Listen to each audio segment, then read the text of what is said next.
not the result of lack of political horizon.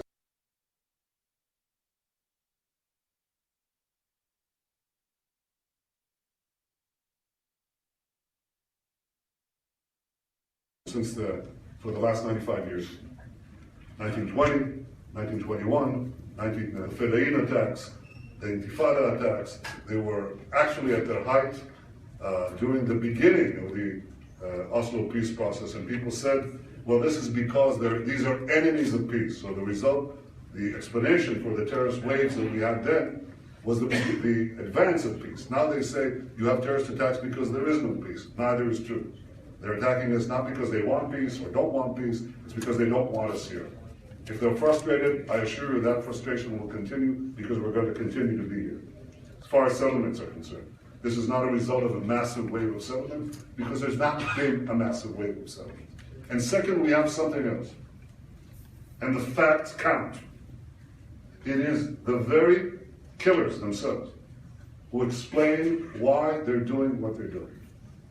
They leave behind Facebook pages in which they cite and repeat Palestinian incitement about the Al-Aqsa Mosque.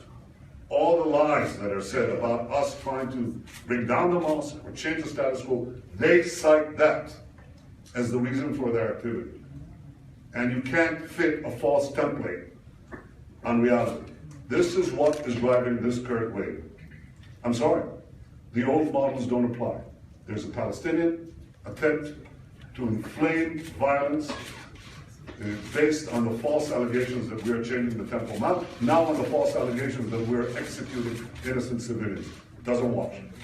And I expect our friends around the world to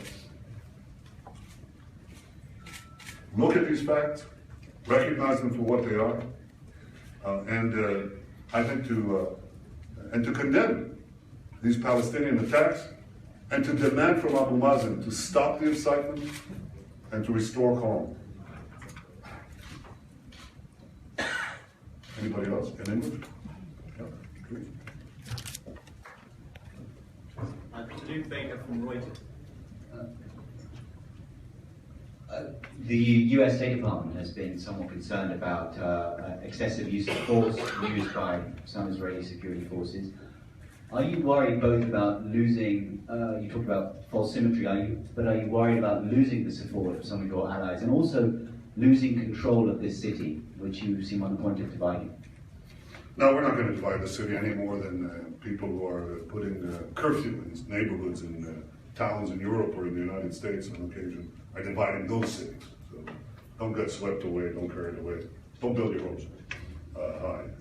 That's the first point. The second point is, look, we expect every fair-minded observer to see that Israel is using exactly the kind of legitimate and the amount of legitimate force that any one of those governments, those municipalities, and those police forces would use if they had people wielding knives, meat cleavers, axes, trying to kill people on their streets. What do you think would happen in New York if you saw people rushing into crowds trying to murder people? What do you think they would do? Do you think they'd do anything different from what we're doing? They might actually, but certainly not less, okay? And what would happen in Washington? And what would happen in London? Or what would happen in Paris or Rome or Moscow or anywhere else? Of course, this allegation is totally false. It's utterly false. It's also utterly unfair because it's so obviously, patently false.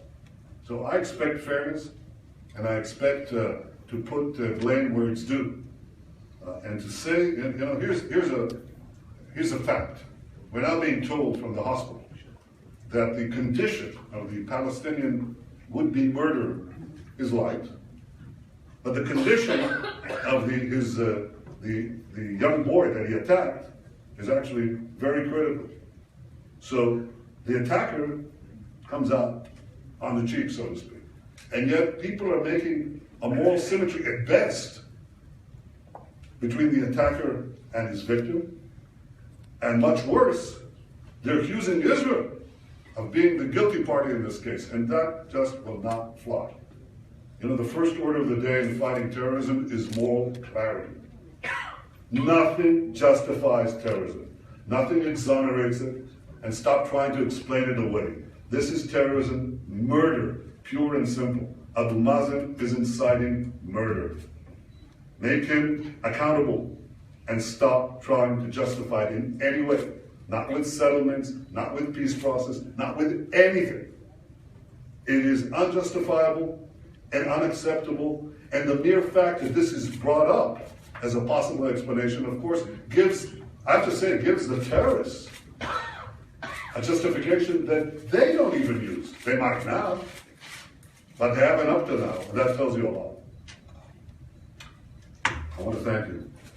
Thank you very much.